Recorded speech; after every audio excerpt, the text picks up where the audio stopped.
Hi! Welcome back to our channel. Again, I am Julalaine, and today what we're going to do is to teach you how to learn to count in Tagalog.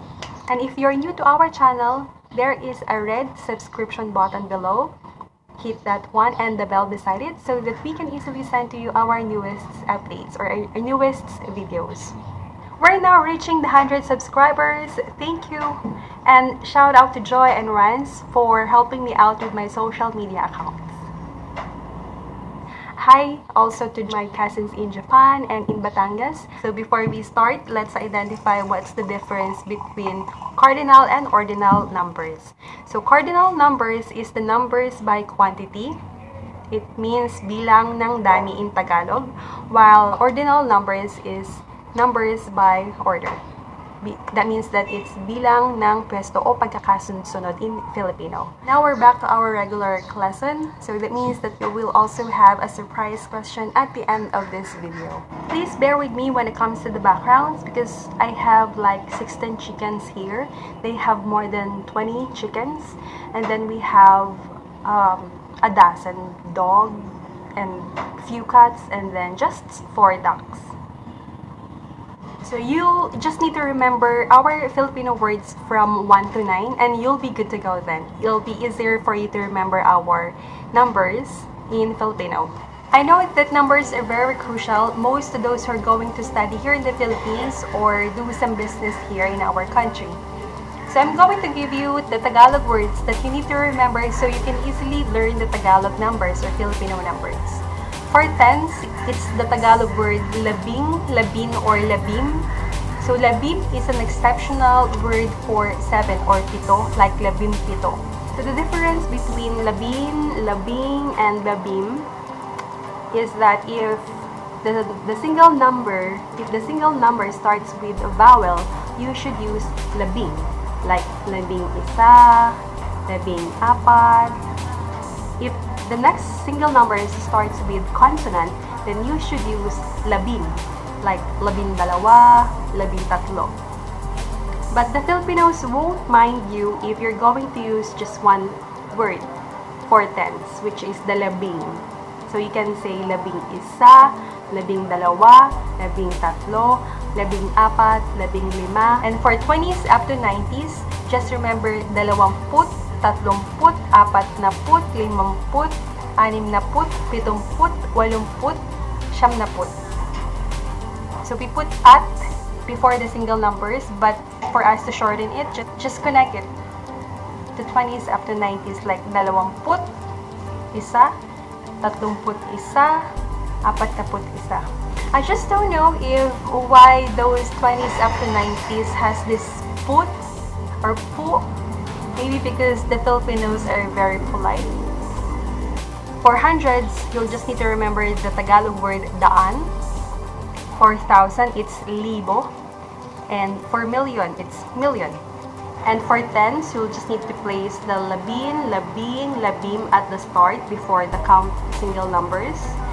And for hundreds, thousand, and million, you'll need to place daan, libo, million after the single count numbers.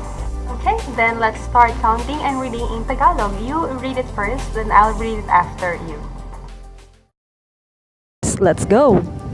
Isa, dalawa, tatlo, apat, lima, anim, pito, walo, siyam, sampu, 11, 12, 13, 14, 15, 16, 17, 18, 19, 20, 21, 22, 23, 24, 25,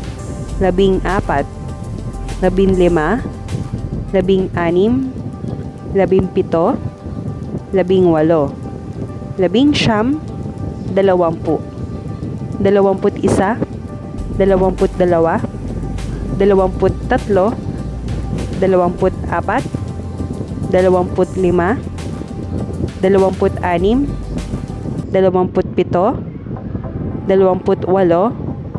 27, 28, 29, 30. Tatlo means 3. So for 30s, we're counting like 31 hanggang 39. Apat means 4. So for 40s, we are counting as 41 hanggang 49. For hundreds, it's 100, 200, 300, 400, 500, 600, 700, 800, 900. And for thousands, it's 1,000, 5,000, 100,000. And for million, it's 1,000,000. For billion, it's 1,000,000,000. And with our ordinal numbers, there is a formal and informal numbers. That's how we count informal ordinal.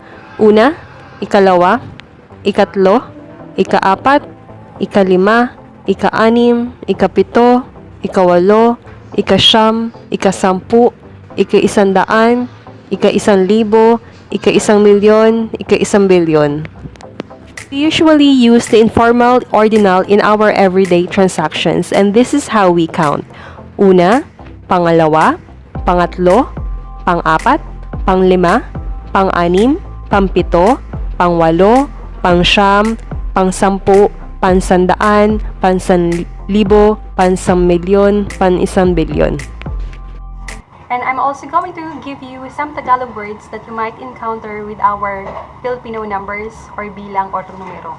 And those words are kilo, sako, baso, kutsara, kutsarita, drum, pinggan, truck, kapiraso o bahagi o parte, kabuuan o buo, kalahati, ikaapat na bahagi. Money in Filipino is pera. So we have perang barya, which means coins, and perang papel, which means bills. Pitaka is wallet.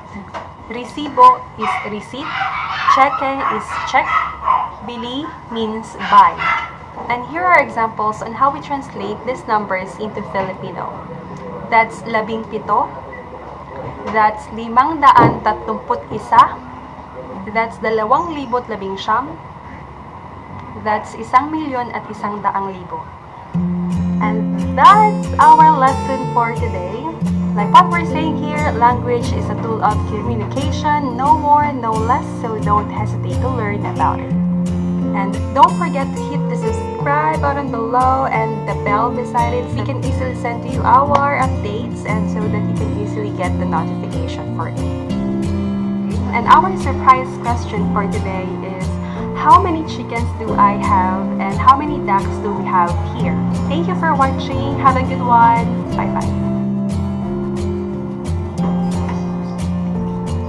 Joel's career.